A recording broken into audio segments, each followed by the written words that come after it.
Hi, I'm Jilly, the Senior Analyst at the Isle of Man Financial Intelligence Unit.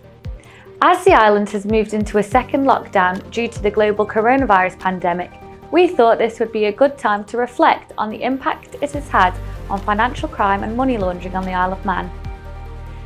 In April 2020, we published our initial risk assessment, which identified cybercrime and fraud as significant threats to everyone, from major corporations and governments all the way down to individuals in the general public.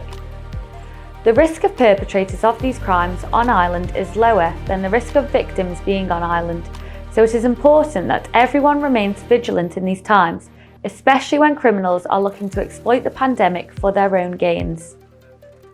The Isle of Man Office of Cyber Security and Information Assurance, or OCSIA as they're also known, report that there has been an increase in business email compromise and email account compromise in 2020.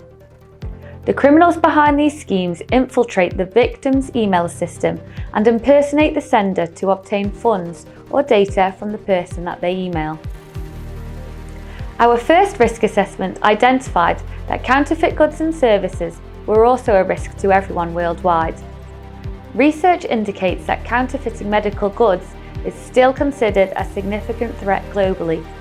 Despite this, the Isle of Man's Office of Fair Trading has not seen an increase in these type of reports. With the tighter border restrictions in place, organised crime groups are unable to physically transport drugs onto the island, which has left a reliance on the postal service. There has been a marked increase in the number of illicit packages intercepted in the post, and work will continue with all relevant agencies for investigations into these crimes. Overall, the Isle of Man is in a strong position, and the FIU did not see a notable decline in disclosures of suspicious activity being reported at the time of the first lockdown in March to May 2020.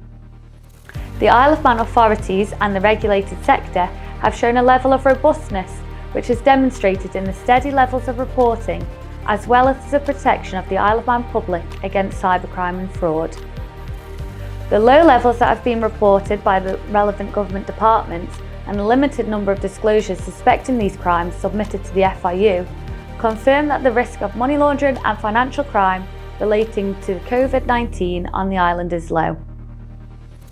You are able to find the full update on our website, and if you have any questions, you can get in touch either directly on the contact details below or take a look at our LinkedIn and Twitter pages. Thank you for watching.